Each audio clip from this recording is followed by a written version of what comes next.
Hot అంశాలపై debate news బెంచ్కి స్వాగతం.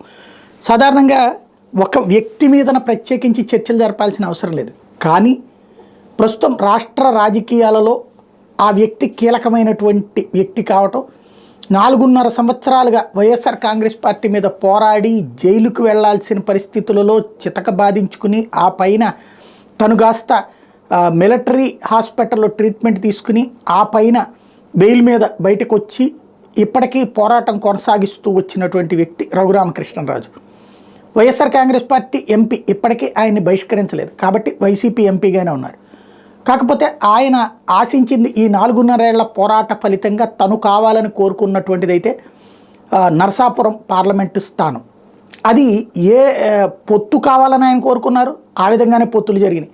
BJP దాంట్లో జాయిన్ అవ్వాలని కోరుకున్నారు, అట్లాగే చేరింది భారతీయ జనతా పార్టీ. కాకపోతే అంతా ఆయన అనుకున్నట్టే జరిగింది, కానీ అందులో ఆయనే మిస్ అయ్యారు.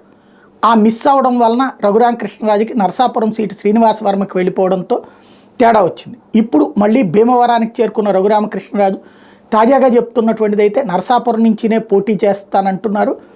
అది భారతీయ జనతా పార్టీ నాయకత్వం సీటు మారుస్తుందా? ఇప్పుడు తాజాగా మరొక చర్చ నడుస్తున్నది ఏంటంటే, ఉండి స్థానానికి సంబంధించి నల్లమిల్లి రామకృష్ణారెడ్డికి ఫోన్ చేసి పురంధేశ్వరి మాట్లాడి ఆయన తెలుగుదేశం పార్టీ నుంచి బీజేపీలోకి వచ్చేటట్టయితే భారతీయ జనతా పార్టీలో చేర్చుకుని ఆ సీటుని ఆయనకి ఇచ్చేందుకు సిద్ధమని చెప్పారని, ఆయన అందుకు నిరాకరించారన్నటువంటి మరొక బ్రేకింగ్ న్యూస్. మరి అదే ఓకే అయితే కనుక ఇక్కడ కూడా మార్చచ్చు కదా. అప్పుడు ఉండి స్థానం భారతీయ జనతా పార్టీ తీసుకుని శ్రీనివాస వర్మని ఉండికి పంపించి అక్కడ నరసాపురంకి పార్లమెంట్ స్థానానికి రఘురామకృష్ణరాజుని పంపిస్తారన్నట్టు మరొక కొత్త చర్చకి తావిచ్చింది. అసలు ఏంటి, రఘురామకృష్ణరాజు ఏ పార్టీకి సంబంధించిన వ్యక్తి, ఎవరు ఆయన్ని దగ్గరికి తీసుకోవాలి, ఇది పెద్ద చర్చ. ఈ అంశానికి సంబంధించినటువంటి చర్చలో పాల్గొంటూ ప్రస్తుతం మనతో పాటు ఉన్నారు వెంకటరెడ్డి, వైఎస్ఆర్ కాంగ్రెస్ పార్టీ రాష్ట్ర జాయింట్ సెక్రటరీ, అట్లాగే శాంతిప్రసాద్ జనసేన సీనియర్ నాయకులు, రవికిరణ్ భారతీయ జనతా పార్టీ అధికార ప్రతినిధి, కృష్ణాంజనేయులు రాజకీయ విశ్లేషకులు. ముందుగా రవికిరణ్ గారు, మీరే చెప్పాలి. పిల్లి మెల్ల గడ్డ కట్టినట్టు నాకు గడ్డ కట్టారు. రవికిరణ్ గారు, మీది ఆడియో మ్యూట్ లో ఉన్నట్టు చూడండి ఒకసారి. హలో, వినపడుతుందండి? రైట్, వినపడుతుంది. చెప్పండి. హలో, చెప్పండి, వినపడుతుంది. అదే పిల్లి మెడలో గంట కట్టినట్టు నా మెడలో గంట కట్టారు. ప్రస్తుతం మీరే చెప్పాలి. ఏం చెప్పాలంటే చాలా పెర్మిటేషన్ కాంబినేషన్స్ మనం ఊహించుకుంటే చాలా చేయొచ్చు. మరి ఊహా చిత్రాల్లో ఎవరెవరికి స్థానాలు కనిపిస్తారో, స్థానాల చలనం ఎవరు జరుగుతుందో ఏంటో అర్థం కాదు. రకరకాల సినారియోస్, వాళ్ళని ఎక్కడ మారుస్తారు అంటే, ఇందాక మీరు అన్నది అనపర్తి నియోజకవర్గం నల్లమల్లి రామకృష్ణారెడ్డి గారిని బీజేపీలో తీసుకుని కండు వేసి తీసుకుని టికెట్ ఇస్తారు, అదొక వెర్షను. అలా చేసేటట్టయితే మరి విజయవాడ వెస్ట్ పోతిన మహేష్ గారి బీజేపీ కండు వేసి ఆయన టికెట్ ఇవ్వచ్చు. అలా చేసేటట్టయితే ఏలూరు తపనా చౌదరి గారికి ఇచ్చి అక్కడ క్యాండిడేట్ ఇంకెక్కడికైనా పంపించవచ్చు. ఇలా పంచుకుంటా పోతే మీరే ఐడియాలు ఇస్తున్నట్టున్నారు సార్. ఈ ఐడియాలో ఎవరు నా పేరు చెప్పట్లేదు, నా పేరు నీ పేరు చెప్పాను అనుకోండి, అది కూడా నేర్చుకుందు పని. మార్పు చేర్పులు రకరకాల. అవునండి, ఉరిమురిమి మంగళం మీద పడింది అనేది పాత సామెత, ఉరిమురిమి ఉండి మీద పడింది అనేది కొత్త సామెతలా ఉంది.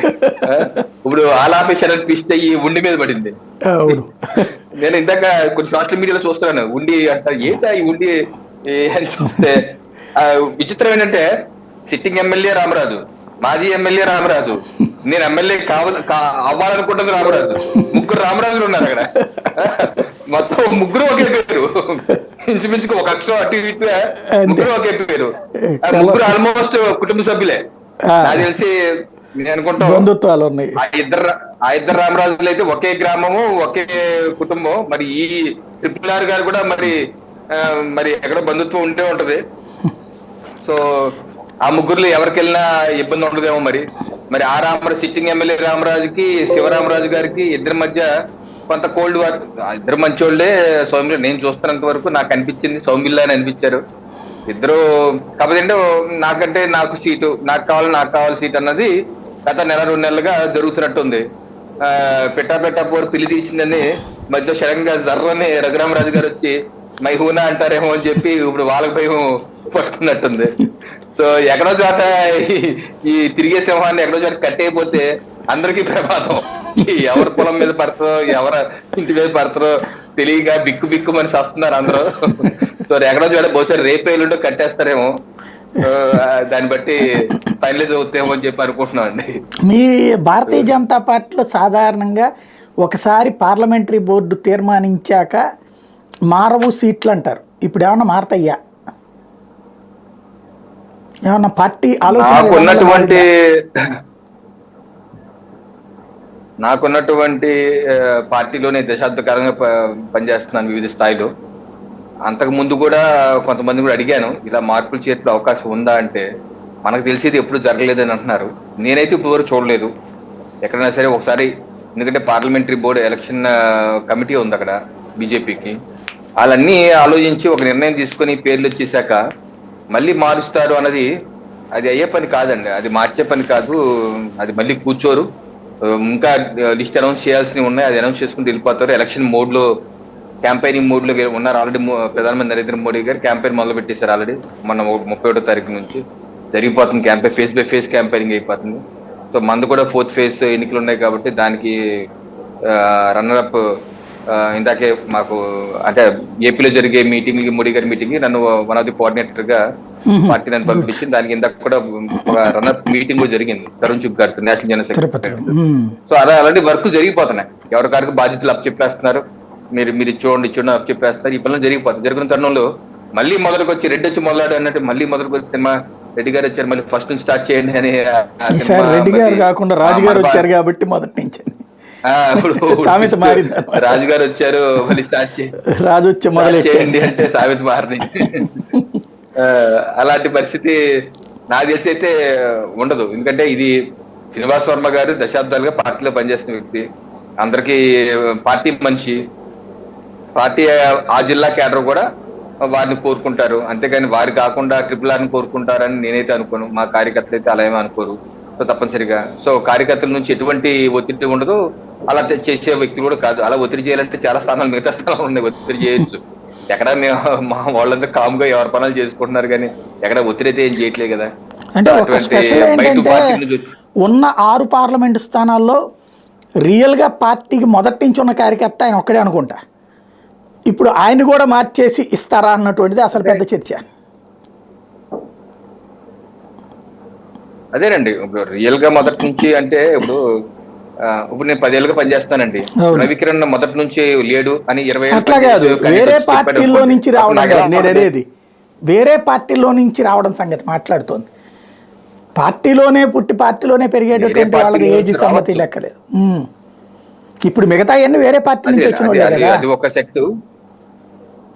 అవును, వేరే పార్టీ నుంచి వచ్చిన వాళ్ళే. కాకపోతే ఏంటంటే పార్టీలో ఒకసారి జాయిన్ అయిపోయాక అందరు పార్టీ మనుషులే అవుతారు. మళ్ళీ దాన్ని మనం సెగ్రిగేట్ చేసుకున్నాం అనుకోండి, పార్టీ ముందుకు వెళ్దాం. దానికి ఎంతసేపు కొడుకుని ఏకలాగే అనుకో పార్టీ ఎలా నడిపిస్తాం ముందుకి. అలా అని చెప్పి అంటరాని వాళ్ళ లేకపోతే వాళ్ళు వేరే అదే మార్చమని చెప్పట్లేదు. కాబట్టి ఈయన ఒక్కడికే అట్లా వచ్చింది. ఇప్పుడు ఈయన కూడా మార్చేయించడం అనేది జరుగుతుందా అనేదే సందేహం అనమాట. ఎందుకంటే ఉండి ఆయనకి ఫోన్ చేయడం వలన వచ్చినటువంటి మాట. ఫోన్ చేయకపోతే ఇష్యూ వచ్చి ఉండేది కాదు. ఎవరు చేశారు ఫోను? పురంధేశ్వరి గారు చేశారని బ్రేకింగ్ న్యూస్లు వస్తున్నాయి. నిజమో కాదు నాకు తెలియదు. పురంధేశ్వరి గారు నల్లమిల్లికి ఇట్లాగ మీరు తెలుగుదేశం కాదు బీజేపీలో చేరండి అప్పుడు మీకు ఆ సీట్ ఇస్తాము అంటే ఆయన నిరాకరించారు అన్నది ఎంతవరకు వాస్తవమో తెలియదు. అదైతే నేను ఘంటాపథంగా చెప్తానండి, అటువంటి ఫోన్ చేసే వ్యక్తి అయితే కాదు. ఆవిడ కూడా నాకు ఇందాక 1 గంటకు ఫోన్ చేశారు వేరే పని మీద. నేను ఆవిడతో ట్రావెల్ చేస్తాను పార్టీలో వచ్చినప్పటి నుంచి 10 years గా. నేను ఆవిడ గమనించింది ఆవిడ మనస్తత్వం ప్రకారం అటువంటి ఫోన్లు అయితే ఆవిడ చేయరు. ఆవిడైతే చేయరు. ఒకవేళ ఏదైనా చెప్పు ఉంటే వాళ్ళ పార్టీ అధినేతకు చెప్తారు కానీ ఆవిడైతే చేయరు. అది మాత్రం నేను పక్కగా చెప్పగలను. రైట్. కృష్ణాంజనేయులు గారు, ఇదంతా ఎట్లా చూడాలి? ఏమన్నా మార్పు చేర్పులు ఉంటాయా? సాయి గారు నమస్తే. ప్యానల్ మెంబర్స్ అందరికి కూడా నమస్కారం. సాయి గారు, మీరు ప్రారంభిస్తూ ఒక మాట చెప్పారు. ఏమిటి అని అంటే, ఎక్కడైనా సరే పార్టీల గురించి లేకపోతే మిగతా అంశాల గురించి ఇప్పుడు జరుగుతున్న ఎన్నికల మీద డిబేట్లు ఉంటాయి, చర్చలు ఉంటాయి. కానీ ఎక్కడ కూడా వ్యక్తుల మీద చర్చలు ఉండవు. రఘురామకృష్ణరాజు అతనుకున్న ప్రాధాన్యత ఏదో మీరు చెప్పారు. సరే, రోజు వార్తల్లో ఉండేవాడు ఏదో అనేటువంటి దాని మీద కొంత వివరణ. నేనేమంటాను అంటే, రఘురామకృష్ణరాజు రోజు డిజిటల్ మీడియాలో మాట్లాడచ్చు, లేకపోతే వేరే మీడియాలో మాట్లాడచ్చు, మీడియాలో ఉండొచ్చు. మీడియాలో ఉన్నంత మాత్రాన నాయకుడు కాదండి. అతనికినా అంత ప్రముఖమైనటువంటి నాయకుడు అయితే ఈ రోజున ఆంధ్రప్రదేశ్ రాజకీయాల్లో ఒక కీలకమైనటువంటి నేతగిన అయి ఉంటే రఘురామకృష్ణరాజు. ఎందుకు కీలకమైనటువంటి నేత అనేటువంటి మాట మాట్లాడుతున్నానంటే, కూటమి తరపున అతను అభ్యర్థి అనేటువంటిది ఎప్పటి నుంచి ప్రకటించుకున్నాడు. ఒక నరసాపురం ఎంపీగా నేనే అభ్యర్థిని ప్రకటించుకున్నాను, రాలేదు, అది వేరే అంశం, అందరికీ తెలుసు. కూటమిలో కానీ ఇప్పుడు రఘురామకృష్ణరాజుకి సీటు రాకపోతే కూటమి ఫెయిల్ అయిద్దాను, కూటమిలో కొట్లాడుకుంటాను, కూటమికి సంబంధించినటువంటి ఇబ్బందులు వస్తాయనో ఎక్కడన్నా ఉందా? ఏమీ లేదు. అదేవిధంగా అతను లేకపోతే కూటమి ఓడిపోయిద్దానో, లేకపోతే అసలు నరసాపురంలో ఓడిపోయిద్దానో, పోని నరసాపురంలో బీజేపీ ఓడిపోయిద్దానో, పోని అదన్నా చర్చ ఉందా? ఆ పరిస్థితి అన్న ఉందా? లేదు. అసలు నువ్వు రఘురామకృష్ణరాజుకు టికెట్ రాలేదంటేనే అర్థం చేసుకోవచ్చు బీజేపీకి పనికిరాడు టికెట్ కి రఘురామకృష్ణరాజు. వాళ్ళ పార్టీలో లేడు, అది వేరే అంశం. వాళ్ళ పార్టీలో చేరినా మేము టికెట్ అంటేనే వాళ్ళు వేరే వాళ్ళ అభ్యర్థికి ప్రకటించుకున్నారు. మాకు రఘురామకృష్ణరాజు వద్దు అని క్లారిటీ ఇచ్చారండి. ఇప్పటికే సంకేతం ఇచ్చారు.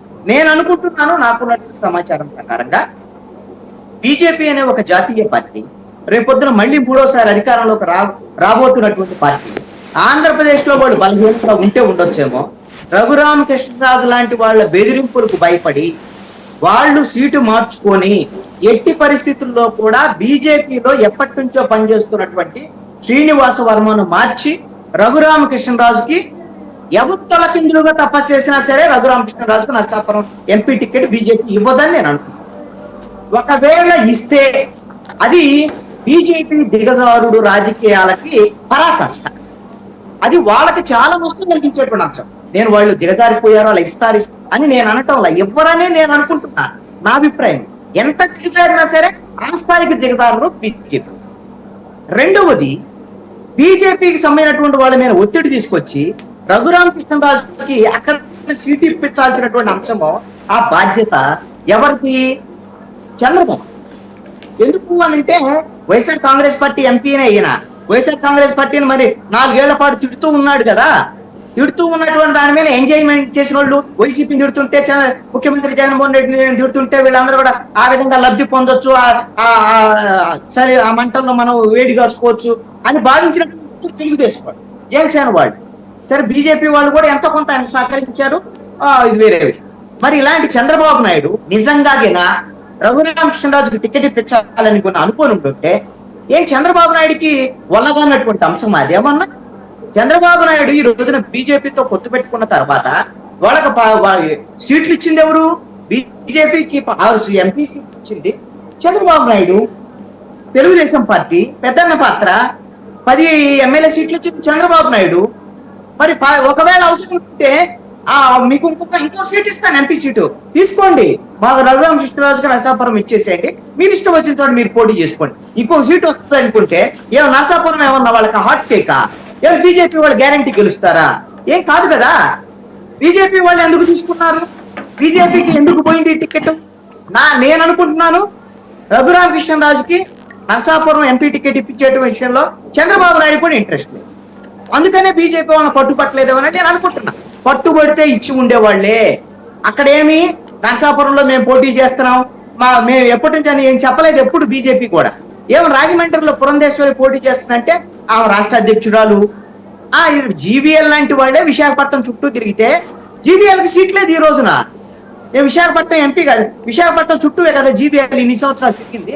విశాఖపట్నం వచ్చిందా బీజేపీకి? రాలేదు కదా. నరసాపురం వాళ్ళకి పట్టుదల ఉన్నటువంటి అంశం కానే కాదు. అయినా సరే నరసాపురం తీసుకున్నారు అంటే చంద్రబాబు నాయుడు పట్టుపట్టలేదు అని. ఇప్పుడు ఏం జరుగుద్ది?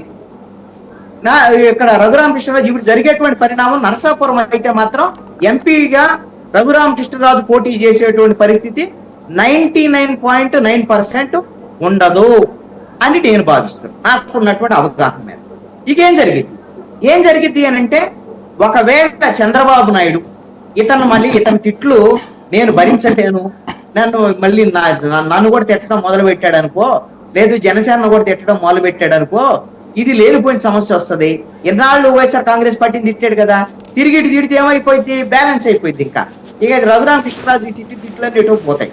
అందుకని ఈ తిట్లు మనం భరించలేము. రఘురామకృష్ణరాజు మనం ఎందుకు చెడు చేసుకోవాలనుకుంటే, నరసాపురం కింద తీసుకోవాలి అనుకుంటే, బహుశా నేను అనుకుంటున్నాను ఇంకా ఒక ప్రయత్నం అయితే నిజంగా చంద్రబాబు నాయుడికి రఘురామకృష్ణరాజు మీద ఏమైనా కొద్దిగా కృతజ్ఞతా భావం గిన ఉంటే, అసలు ఇది చంద్రబాబు నాయుడు దగ్గర నేను ఎక్స్పెక్ట్ చేయట్లా. ఎందుకు అంటే ఎవరినైనా సరే వాడుకోవటం వదిలేయటం తప్ప చంద్రబాబు నాయుడు ఎవరిని కానీ వాడుకున్న తర్వాత వాళ్ళకి సముచితమైనటువంటి స్థానం ఇవ్వటం కానీ, వాళ్ళకి అందుకు అనుగుణంగా వాళ్ళకి కనీసమైనటువంటి చూపించడం కానీ లేదు చంద్రబాబు నాయుడు నైజం కాదని. ఇక రఘురామకృష్ణరాజు వాడటం అయిపోయింది నాకు తెలిసి. ఇప్పుడుకినా ఒకవేళ ఏదో ఒక 1% అతని తిట్లుకో నోరుకో భయపడి ఏదన్నా ఇచ్చేస్తే, నేను అనుకుంటున్నాను జరగబోయేది ఒక 2-3 అంశాలు నేను ఆలోచన చేస్తున్నాను. అదేమిటి అంటే, ఒకటి, నరసాపురంలో ఎలాగూ మీరు గెలవరు కాబట్టి బీజేపీ అనేటువంటి దాని మీద నేనేమో రవికిరణ్ గారు దాని మీద బాధపడాల్సినటువంటి అవసరం లేదు. అంటే వాళ్ళకేమో 6 సీట్లలో పలానా 6 గెలుస్తారని ఉంటది కదా, ఏదో ఒక ప్రయత్నం చేస్తున్నారు. నరసాపురంలో గ్యారంటీ ఏం లేదు. ఎందుకంటే కూటమి వాళ్ళు ఇప్పుడు మిగతా వాళ్ళందరూ బలము వాళ్ళు సపోర్ట్ చేస్తేనే కదా, తెలుగుదేశం జనసేన సపోర్ట్ చేస్తేనే బీజేపీ గెలిచేది. ఎక్కడైనా వాళ్ళు సొంతంగా గెలిచేటువంటి అవకాశాలు తక్కువే ఉంటాయి. వాళ్ళ బలం అనేటువంటి అందరికి తెలిసినటువంటి విషయం. ఇలాంటి పరిస్థితుల్లో మీకు ఒక ఎంపీ సీటే కదా, మీకు కావాలంటే ఏలూరు మాకు కొంత ఇబ్బందికరంగా ఉంది. ఏలూరులో ఉన్నటువంటి బీసీ అభ్యర్థి ఎన్ఆర్ఐ మహేష్ యాదవ్ కి ఇవ్వటం అనేటువంటిది తీవ్రమైనటువంటి వ్యతిరేకత వచ్చింది. గోపాల్ యాదవ్ ఏమో ఆల్రెడీ వీళ్ళు మోసం చేశారనేటువంటి దాని మీద వైఎస్ఆర్ కాంగ్రెస్ పార్టీలో చేరారు. ఈ నేపథ్యంలో మొత్తం ఆ పార్లమెంట్ కాన్స్టిట్యున్సీ నెగిటివ్ గా మారింది తెలుగుదేశం పార్టీ మహేష్ యాదవ్ ను ప్రకటించిన తర్వాత. ఇప్పుడు దాన్ని ఏం చేయాలో అర్థం కావట్లేదు. చంద్రబాబు నాయుడు ఇలాంటి తిమ్మిని పని చేయడంలో నెంబర్ 1. ఇది రఘురామకృష్ణరాజు కోసం కాకపోయినా ఆ ఏలూరు ఎంపీ సీట్ ఏదైనా చేసుకోవడం కోసం ఏలూరు ఎంపీ బీజేపీ వాళ్ళకి ఇచ్చి, ఎందుకు అంటే సుజనా చౌదరి దానికోసం చాలా పట్టుపట్టి ఉన్నారు మొన్నటి వరకు.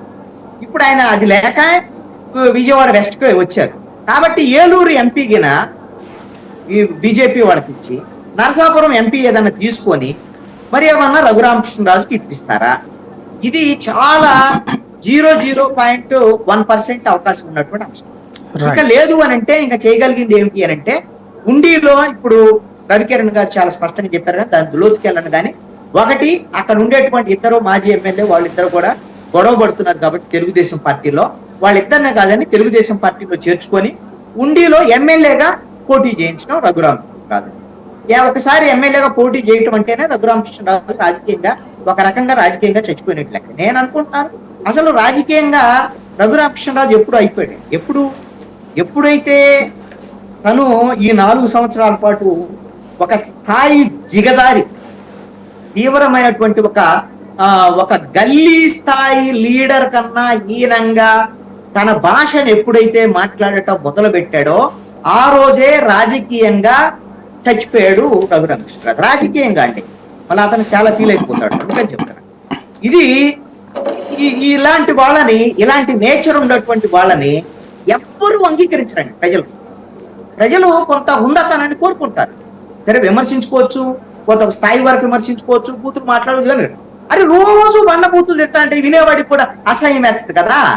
అది రఘురామకృష్ణరాజు విషయంలో జరిగిందని నేను అనుకుంటున్నాను. ఈ స్థాయిలో నేను అనుకుంటాను ఒకటండి, రఘురామకృష్ణరాజు గురించి మనం అందరం మాట్లాడుతున్నాము అని అంటే, ఈ మాట్లాడినటువంటి వాళ్ళ రఘురామకృష్ణరాజు అంటే ఏంటి అని, ఇప్పుడు ఇది పొలిటికల్ బఫూనా లేకపోతే ప్యాకెట్లో జోకరా వ్యవహారం, ఇవన్నీ చాలా మంది మాట్లాడుతున్నారు, విమర్శలు చేస్తున్నారు. ఇవన్నీ కూడా చాలా నడుస్తున్నాయి. సోషల్ మీడియాలో విపరీతమైన ట్రోలింగ్ జరుగుతుంది రఘురామకృష్ణరాజు మీద. అసలు ఇతని మీద జరిగినంత ట్రోలింగ్ ఇంకెక్కడా జరగట్లా. కానీ డిజిటల్ మీడియాలో రఘురామకృష్ణరాజుకి సీట్ వస్తుందా రాదా, అసలు ఇతని పని ఏమైంది అనేటువంటి దాని మీద ఆసక్తిగా చూస్తున్నారండి. అందుకు మాత్రమే మనం డిబేట్ చేస్తున్నామేమో అనిపిస్తుంది. కానీ అతని వల్ల ఈ రాష్ట్రంలో ఏ ఒక్క రాజకీయ పార్టీకి ప్రయోజనం లేదు, నష్టం కూడా లేదు. ఏ ఒక్క రాజకీయ పార్టీ, అదే విధంగా కూటమికి లాభం లేదు, నష్టం లేదు. అదే విధంగా అధికార పార్టీకి, వైఎస్ఆర్ కాంగ్రెస్ పార్టీకి ఇతని వల్ల నష్టం అనేటువంటిది కూడా ఉందని నేను అనుకోవటం లేదు. ఇదంతా కూడా డిజిటల్ మీడియా వచ్చినటువంటి ఈ నేపథ్యంలో ఇలాంటి కొంతమందికి ఆ వ్యూస్ అవి వస్తాయి, కొంత లైక్స్ వస్తాయి, కొంతమంది చూసేటువంటి వాళ్ళు ఉన్నారు. ఏమైతే ఏంటంటే సోషల్ మీడియా ఫోన్ లోకి వచ్చేసింది కదా, ఏదో నిమిషం అర నిమిషం ఇట్లా మాట్లాడి చూసేది అలవాటు అయిపోయారు. అందుకని ఇతను ఏమనుకున్నాడంటే ఈ టీవీలో మాట్లాడింది ఇవన్నీ చూసి నాకు 5 లక్షల మంది చూశారు, 2 లక్షల మంది చూశారు, 1,00,000 మంది చూశారు, వీళ్ళందరూ నా ఓటర్లు అనుకుంటున్నాడు. ఈ టీవీలో చూసేటువంటి వాళ్ళు ఒక్క ఓటు మీకు ఓట్లు వచ్చేటువంటి పరిస్థితి ఉంటే బీజేపీ వాళ్ళు పిలిచి మరి నరేంద్ర మోడీ పక్కన కూర్చోబెట్టుకొని మాకు నరసాపురం అభ్యర్థి ఇతనే అని హిందీలో ప్రకటించేవాడు నరేంద్ర మోడీ. ఇతను ఓటు రాదు, అతను ఓటు రాదు అని తేలిన తర్వాత ఒక ఓటు కూడా రాదు, ఇతను రాజకీయాల్లో బప్పులాగా మారాడు అనేటువంటి దానిపైన ఎక్కువ ప్రజల్లో ఉండేటువంటి ఒక అభిప్రాయం స్థిరపడ్డ తర్వాత ఏ రాజకీయ పార్టీ కూడా ఈ రోజున సీట్ ఇచ్చేటువంటి దానికి ధైర్యం చేయదు. అందుకనే చంద్రబాబు నాయుడు తెలివిగా డ్రామాలు ఆడుతున్నాడు, దీన్ని బీజేపీ మీదకి నెట్టేస్తున్నాడు. జనసేన పార్టీ అసలు ఆయన్ని పూర్తిగా విశ్వసించారు. మాకొద్దయా బాబు, మీకు దండం పెడతాము, అలాంటి వాళ్ళు మాకు పెట్టొద్దు, అవసరమైతే మా సీట్లు కూడా మొత్తం మీకు ఇచ్చేసారు, తీసుకో చంద్రబాబు నాయుడు అని దండం పెట్టుంటారు వాళ్ళు. ఎందుకంటే వాళ్ళు ఎంపీ సీట్లు ఎమ్మెల్యే సీట్లు తగ్గించుకొని ఉన్నారు కదా. పొరపాటు కూడా పవన్ కళ్యాణ్ రఘురామకృష్ణరాజు రానేయడం, ఎందుకంటే ఎవరిని బడితో తిట్టేటువంటి వాడు, అధినాయకుడు తిట్టేటువంటి వాడు, ఇలాంటి వాడిని ఏ పార్టీ వాళ్ళు కోరుకోరు కదా. చంద్రబాబు నాయుడు కూడా భయం ఇదే. అందుకని నాకు తెలిసి రఘురామకృష్ణరాజు ఫైనల్ గా మనం ఇన్ని చర్చలు చేసినా సరే రాజకీయ సన్యాసం తీసుకోవాల్సినటువంటి పరిస్థితి 2024 ఎన్నికల్లోనే వస్తుందేమోనని నా అభిప్రాయం. రైట్. శాంతిప్రసాద్ గారు, ఇవాళ మీ దాంట్లో కూడా ఒక మార్పు ఏదో జరిగినట్టుంది, రైల్వే కోడూరు మార్పు, అట్లాగే అవనిగడ్డ బుద్ధప్రసాద్ గారికి ఇచ్చారు, ఇంకా పాలకొండ ఒకటి ఆగినట్టుంది. ఇంకా మార్పు చేర్పులు ఉంటాయి అనుకుంటున్నారు రఘురామరాజు కోసం, ఏమైనా స్పేస్ ఉందా? రఘురామ గారు ఆ పార్టీలో అయితే ఉండకపోవచ్చు. మీకు ప్యానల్లో ఉన్న సోదరులకు పెద్దలకు చూసినట్లు నమస్కారం. నేను ఇప్పుడే జస్ట్ అమలాపురం నుంచి వచ్చాను, చాలా హడావుడిగా వచ్చాను, అసలు మొత్తం ఇవాళ ఫాలో అవ్వలేదు. కానీ ఒకటైతే నేను చెప్పగలను, రఘురామ్ గారిని భరించగలిగే కెపాసిటీ ఒక చంద్రబాబు నాయుడు గారికి ఉంది. కాబట్టి రెండోది ఏంటంటే ఆయన 4 సంవత్సరాలుగా పోరాటం చేసింది కూడా చంద్రబాబు నాయుడు గారి గురించి. కాబట్టి తెలుగుదేశం పార్టీని వారిని ఎక్కడో చోట అకామిడేట్ చేయగలగాలి. మిగతా వాళ్ళు ఎవరికి ఆసక్తి ఉండవు ప్రస్తుతం పరిస్థితి. ఎందుకంటే మాకు సీట్లు తక్కువ ఉన్నదాన్నే మేము త్యాగం చేసి మేము త్యాగమూర్తులుగా తయారయ్యాం. బీజేపీ ఆల్రెడీ సర్దేసింది, మాకున్న వాటిని ఇక మేము సర్దే ఓపిక మాకు కూడా లేదు. కాబట్టి తెలుగుదేశమే ఎక్కడో చోట అకామిడేట్ చేద్దాం అనుకుంది. ఈ విషయంలో ఇంతకు మించి నేను చెప్పకూడదు, బాగోదు. అంటే అకామిడేట్ చేయాలంటే ఇట్లా ఇప్పుడు మన ఏం చెప్పినట్టుగా నరసాపురం సీట్ కనుక తెలుగుదేశం తీసుకుని దానికి బదులు ఏలూరు ఇచ్చి ఇట్లాంటివి జరిగే అవకాశం ఎంపీ ఉన్న పరిస్థితిలో జరగకపోవచ్చు. రైట్. ఉన్న పరిస్థితిలో జరగకపోవచ్చు. రైట్. ఓవరాల్గా ఇప్పుడు ఫైనల్ చేసింది అంటే మీది ఇంకా ఒక్కటి అనౌన్స్ చేయాలనుకుంటా పాలకొండ, మిగతా అన్నీ యథాతథంగా ఉంటాయా, మార్పు చేర్పులు ఏమైనా ఉంటాయా తెలుగుదేశంలో కానీ జనసేనలో కానీ బీజేపీలో కానీ? మాకు అనౌన్స్ చేయటమే కొద్దిగా ఇబ్బందికరంగా లేట్ అవుతున్నామో కానీ అండి, అనౌన్స్ చేసిన తర్వాత మారటం అనేది అంటే వాళ్ళు రైల్వే కోడూరు మారింది కదా, అందుకని అట్లాగా. రైల్వే కోడూరు అక్కడ అభ్యర్థి మీద కొంత ఎలిగేషన్స్ వచ్చాయి. ఓకే. మిగతా అభ్యర్థుల మీద ఎవరి మీద ఎలిగేషన్స్ రాలేదు, ఈ రోజు వరకు కూడా ఎవరి మీద రాలేదు, అంత తీవ్ర స్థాయిలో కూడా లేదు. అక్కడ వచ్చింది కాబట్టి కొద్దిగా మార్పు చేయాల్సిన అవసరం వచ్చింది, అంతకు మించి పెద్ద విశేషం కూడా ఏమి. రెండోది ఏంటంటే మీకు తెలుసు, మాకు తెలుసు, అందరికీ తెలుసు, రాజకీయాల్లో బీ ఫారం ఇచ్చేవరకు కూడా ఎవరికి కూడాను స్థిరత్వం ఉండదు. బీ ఫారం ఇచ్చిన తర్వాతే అధికారికమైన వస్తుంది. ఈలోపు అభ్యర్థుల అనౌన్స్మెంట్లు మారుతూ ఉంటుంటాయి, కావాలంటే మార్చుకోవచ్చు, ఇది అధినాయకులు ఇష్టపడితే. కానీ ఇప్పుడున్న పరిస్థితుల్లో ఈ కీలకమైన సమయంలో ఎవరు కూడా ఉన్నదా పరిస్థితిని మారుస్తారన్నదాన్ని. ఎందుకంటే అటు జగన్ రెడ్డి గారు కానీ, ఇటు చంద్రబాబు నాయుడు గారు కానీ, పవన్ కళ్యాణ్ గారు కానీ, బీజేపీ వారు కానీ సమీకరణాలు చాలా లెక్కలు వేసుకున్న తర్వాత మాత్రమే టికెట్లు శాంక్షన్ చేయడం జరిగింది.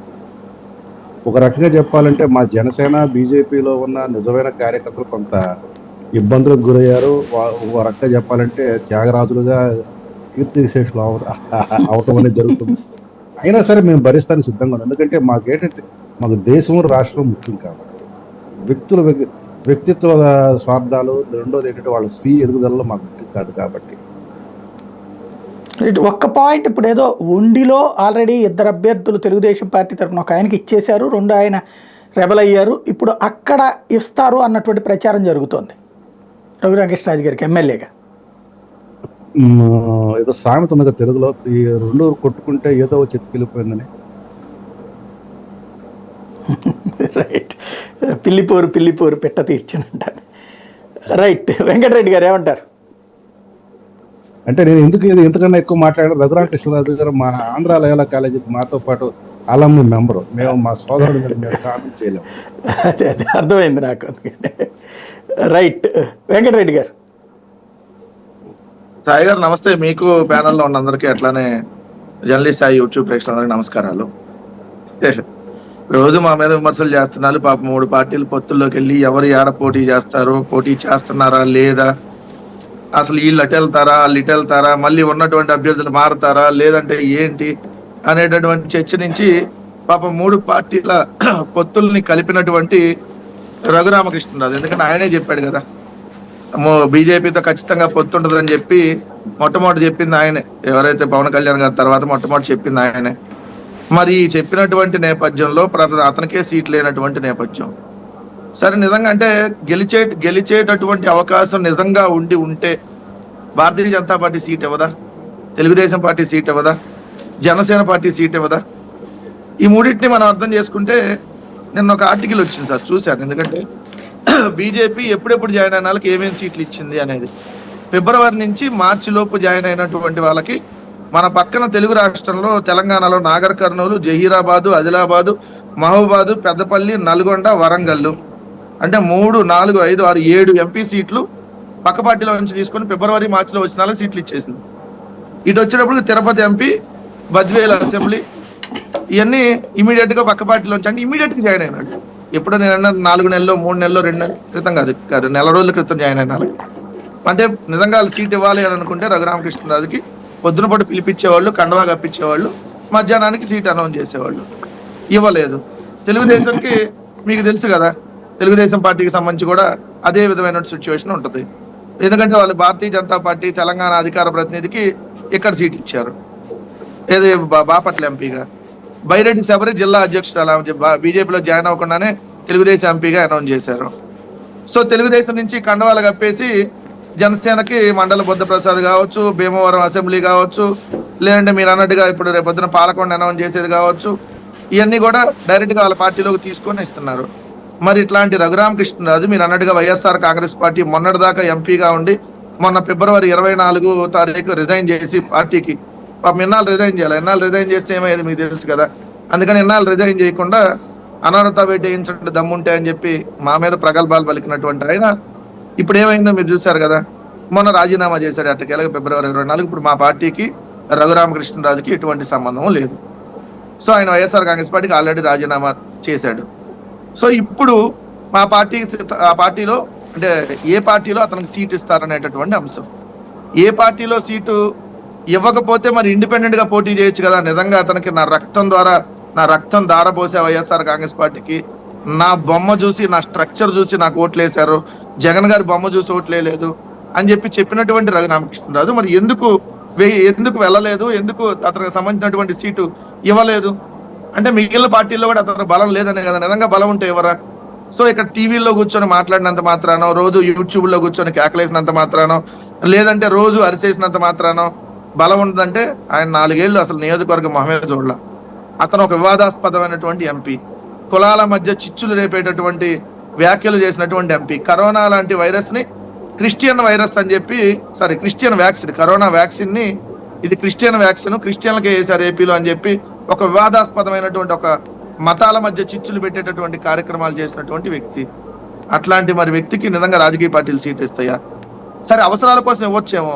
ఇప్పుడు ఏదో ఉండే అసెంబ్లీ ఇస్తాము అనేది చర్చ జరుగుతుంది. మొన్నటిదాకా విజయనగరం ఎంపీ అన్నారు, అది పోయింది తుచుకు. ఇప్పుడు మళ్ళీ ఏదో ఉండే అసెంబ్లీ ఇస్తామన్నారు. మరి ఉండే ఆల్రెడీ తెలుగుదేశం అనౌన్స్ చేసింది క్యాండిడేట్ ని. మరి అంటే వాళ్ళకి అలవాటే, అనౌన్స్ చేసిన వాళ్ళని మార్చుకోవటం ఇవన్నీ అలవాటే కాబట్టి. ఎందుకంటే ఇన్ఛార్జీలను మేము అనౌన్స్ చేసి మారిస్తే గగ్గోలు పెట్టారు వీళ్ళు. ఏమయ్యా ఇన్ఛార్జీలు మారుస్తారా? మొన్నే కదా ఇన్ఛార్జిని వేసి మళ్ళీ తెల్లారికి ఎందుకు మార్చారు? మళ్ళీ 10 రోజులకే ఇన్ఛార్జీలు మారుస్తారా? మీరు అభ్యర్థులనే మారుస్తున్నారు కదా డైరెక్ట్ గా. అరకు అభ్యర్థి ఎవరండి? మొన్నటిదాకా దొన్ను ధర తెలుగుదేశం, ఇప్పుడు బీజేపీ అభ్యర్థి అయిపోతాడు అక్కడ. అనపర్తి తెలుగుదేశం రెడ్డి ఇప్పుడు బీజేపీ రాజు అయిపోతాడు. ఇప్పుడు రేపొద్దున ఉండిలో తెలుగుదేశం ఒక రాజు పోయి ఇంకో రాజు వస్తాడేమో. జనసేనలో వాళ్ళ క్యాండిడేట్ ని తీసేసి ఇంకో క్యాండిడేట్ ని ఇన్ఛార్జ్ గా ఇస్తారు. మరి మీరేమో డైరెక్ట్ గా పార్టీ అభ్యర్థుల్ని అనౌన్స్ చేసి మార్చొచ్చు, మేమేమో ఇన్ఛార్జీలు మార్చితే గగ్గోలు పెట్టారు. ఎక్కడ ఒక చిన్న డౌట్, ఈ రఘురామకృష్ణరాజు వ్యవహారంలో తెర వెనకాల ఏమన్నా జగన్ గారి పాత్ర ఉందా?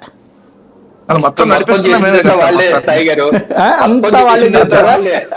అసలు ఒక బ్రహ్మాస్త్రాన్ని వాళ్ళ దగ్గర పెట్టుకోకుండా అన్ని పార్టీల మీద వదిలి పాపం ఆయనకి ఇవ్వలేదు, పాపం ఇది ఇవ్వలేదు, పాపం అది ఇవ్వలేదు, తెగ బలబలపై బాధపడిపోతారు. అసలు ఒక్కడిని మీ దగ్గర ఉంచుకోవచ్చు బ్రహ్మాస్త్రాన్ని, మా మీద వదలటం ఎందుకు ఇంత బాధపడతారు? వాళ్ళ శక్తిని భరించలేకపోతున్నారు. ఒకసారి మేము దరిద్రాన్ని వదిలించుకొని మళ్ళీ నెత్తన పెట్టుకున్నాం. ఎందుకంటే ఒకసారి 2014లో వదిలించుకొని 2019లో మళ్ళీ పెట్టుకున్నాక ఇంకా బాగా బుద్ధి వచ్చింది. మళ్ళీ ఎందుకు పెట్టుకుంటారు? మీ రాజకీయ పార్టీలకి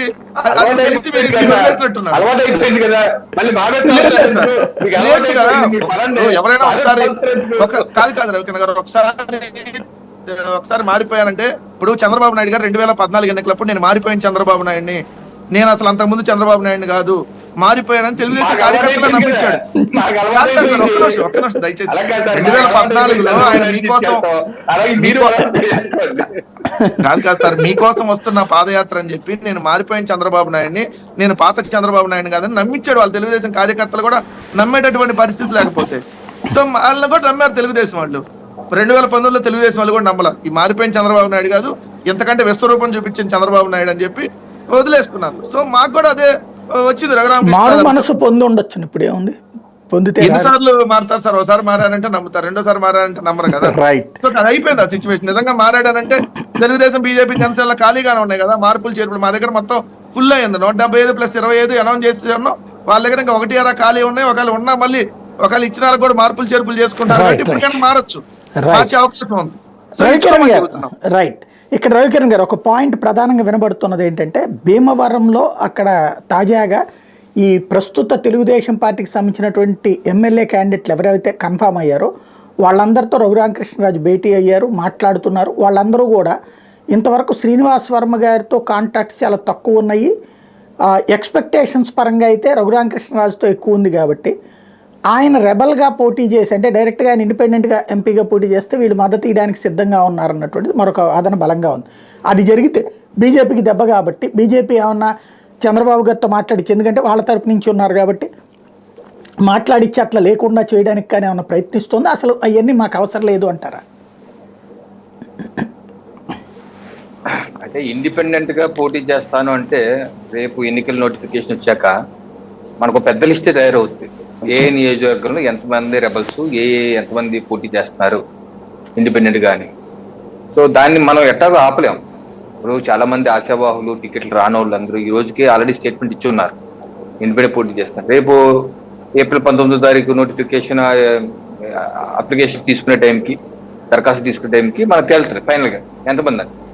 సో ఇండిపెండెంట్ గా పోటీ చేయటం అన్నది రాజకీయ ఎన్నికల్లో సర్వసాధారణం. మేము కూడా అనేక రాష్ట్రాల్లో చాలా ఫేస్ చేసాం.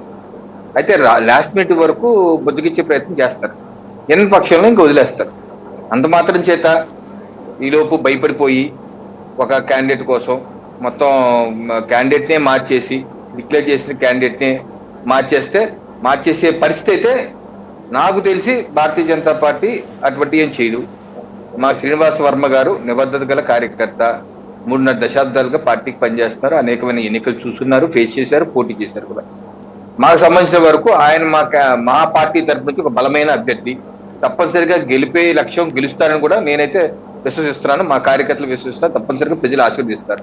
ఎందుకంటే ఈ డిక్లేర్ చేసిన క్యాండిడేట్ ఉమ్మడి సమిష్టి నిర్ణయంతో వచ్చినటువంటి క్యాండిడేట్. 3 పార్టీ అధినేతలు కూర్చొని సమిష్టిగా ఒక నిర్ణయం తీసుకొని, లోటుపాట్లను ఆలోచించుకొని, ఏది మంచి ఏది చెడు అని ఆలోచించుకొని నిర్ణయాలు తీసుకున్నారు.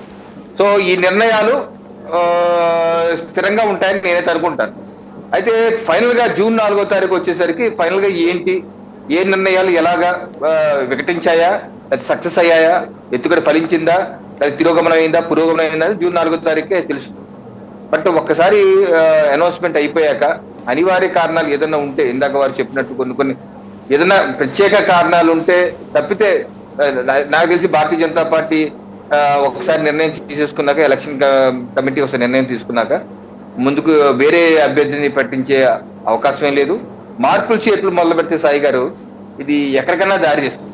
మార్పులు చేతులు ఎక్కడికైనా దారి చేస్తుంది. అసలు రఘురామరాజు గారిని, ఆ RRR గారిని అకామిడేట్ చేసే అవసరం తెలుగుదేశం పార్టీకే ఉంది. ఇందాక భక్తులు కూడా అన్నట్టు, ఇప్పుడు వారు ఆద్యంతో తెలుగుదేశం పార్టీతో ప్రయాణం చేశారు. ఇప్పుడు గతంలో కూడా CID రఘురామరాజు గారు, చంద్రబాబు నాయుడు గారు మధ్య ఉన్నటువంటి సంభాషణని 20 జూలై 2021 సుప్రీంకోర్టు ఎఫిడవిట్ ఇచ్చారు. ఏ రకంగా చంద్రబాబు నాయుడు రఘురామరాజు గారు సంభాషణలు చేస్తున్నారు, వాట్సాప్ సంభాషణలు మొత్తం ఎన్ని డాక్యుమెంట్స్ అన్ని, అలాగే లోకేష్ గారితో ఎటువంటి సంభాషణ చేశారు, ఎటువంటి ఉత్తర ప్రచిత్ర వాట్సాప్ లో ఎటువంటి మాటలు మాట్లాడారు, మొత్తం లిస్ట్ అంతా ఎఫిడవిట్ సుప్రీంకోర్టులో ఇచ్చారు. సో దీన్ని బట్టి స్పష్టంగా రాష్ట్ర ప్రజలకు ఆ రోజు అర్థమైపోయింది ఈయన తెలుగుదేశం పార్టీతో టచ్ లో ఉన్నారు. వాళ్ళ డైరెక్షన్ లోనే ఇది జగన్మోహన్ రెడ్డి గారి మీద ఏదైతే బెయిల్ రద్దు కేసు విషయం కూడా ఆ వాట్సాప్ లో సంభాషణలోనే ఉంది. నేను పంపిస్తున్నాను సార్ డాక్యుమెంట్, ఫైనల్ డాక్యుమెంట్, ఇది ఓకే సార్, లేదు సార్ మా సార్ చేశారు. సో ఇది సుస్పష్టం. సో వారిని అకామిడేట్ చేయాలి అంటే తెలుగుదేశం పార్టీ తరఫే చంద్రబాబు నాయుడు గారు తీసుకుని చేయవలసిన అవసరం ఉంది. అలాగే గతంలో కూడా రఘురామరాజు గారు కూడా స్పష్టంగా చెప్పారు, తెలుగుదేశం పార్టీ చంద్రబాబు నాయుడికి బాధ్యత, ఆయనే నాకు ఇప్పించాలి, నాకు ఇప్పించలోని వాళ్ళు ఆయన పోలవరం ఏం కడతారు, ఆయన మనకు గౌరవంగా అంటున్నాం కానీ ఆయన అయితే ఏ క్వశ్చన్ తీసేయడం అనుకోండి. సో వాళ్ళకు ఉన్నటువంటి, అంటే అది out of friendship, out of love అయి ఉండొచ్చు కానీ మనం వేరే రకంగా అనుకోకూడదు. సో మన సొంత మనుషులే అనుకుంటాగా అలా అనుకుంటుంటాడు ఆయన. సో ఈ నేపథ్యంలో వారిని అకామిడేట్ చేయవలసిన బాధ్యత టీడీపీ మీద ఉంది. బట్ ఇప్పుడే పోటీలో దిగుతారా, లేకపోతే తర్వాత రాజ్యసభకి పంపిస్తారా, తర్వాత ఏంటి, లేకపోతే ఎమ్మెల్సీ అని ఇస్తారా, లేకపోతే అలాని బతుకిస్తారా అనేది తెలుగుదేశం పార్టీ వారి మీద ఆలోచించి ఒక నిర్ణయం తీసుకోవాలి. సరిగా అదైతే భారతీయ జనతా పార్టీకి అయితే సంబంధం లేని విషయం. మార్పులు చేతులు మొదలు పెడితే సాయి గారు చాలా ఉంటాయి, ఇంకా అన్ని మార్చుకోవాల్సి వస్తుంది. ఇది అయ్యే పని కాదు, ఎలక్షన్ కూడా అయిపోతాయి. సో ఆ పరిస్థితి ఉండదు సాయి గారు. శాంతి ప్రసాద్ గారు, ఒక ప్రధానమైన మాట వినబడుతుంది ఏంటంటే, ఈ ఇదే నరసాపురం గనక కాకపోతే ఆయన ఉండి నుంచి పోటీ చేసి ఎమ్మెల్యేగా అయ్యి స్పీకర్ అడిగారు. అప్పుడు జగన్ని ఒక ఆట ఆడుకోవాలని, తను అధికార పక్షంలోకి వచ్చి అధికార పక్షం స్పీకర్గా ఉండి జగన్ ఆట ఆడుకుంటానంటే అది ఇస్తున్నారు అన్నటువంటిది మరొక ప్రచారం ఉంది. సార్ ఇవన్నీ కూడా గాలి ప్రచారాలే సార్. సోషల్ మీడియా ఎట్లా తయారైందంటే చాలా విపరీత పోకడలతో, ఇప్పుడు మీరు చెప్తున్న వార్తలన్నీ కూడా సోషల్ మీడియా వచ్చినవి లేదా కొన్ని దిక్కుమాలిన ఛానల్స్ లో వచ్చేవి తప్ప క్రెడిబుల్ ఇన్ఫర్మేషన్ ఎక్కడా లేదు. వార్తగా చూపించట్లేదు. ఆ వార్తల కన్నా కూడాను వార్తలుగా వారిస్తున్నారు. అయితే ఒకవేళ ఈ సందర్భంగా సీటు కన్నా ఇవ్వకపోయినా నష్టమేమీ ఉండదు. రేపు ఎమ్మెల్సీలు ఉంటాయి, ఈ రాజ్యసభ ఉంటుంది. వారికి కావాల్సింది పార్లమెంటులోకి వెళ్ళటమా, అసెంబ్లీలో రావటం అనేది వారు నిర్ణయించుకోవాలి. కానీ భవిష్యత్తులో బోల్డన్ని ఛాన్సెస్ అయితే అకామిడేషన్ చేయడానికి ఉంటాయి. ఇక్కడతో ఇది కథ ముగిసిపోయిన కథ కాదు. ప్రభుత్వం ఏర్పాటైన తర్వాత చాలా ఉంటాయి సార్.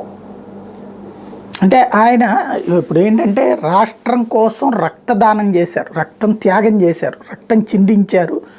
అసలు ఇవాళ ఈ ప్రభుత్వాన్ని కుప్పకూల్చడానికి కోసం మీ అందరూ జట్టు కట్టడానికి అంత త్యాగం చేసినటువంటి మనిషి తను త్యాగధనుడిగా మిగిలిపోతే అప్పుడు అది ఎన్నికల మీద ప్రభావం చూపెట్టదా? ఆ రకంగా చూపిస్తే జనసేన చాలా మంది నాయకులు త్యాగధనులుగా మిగిలిపోయారు. మరి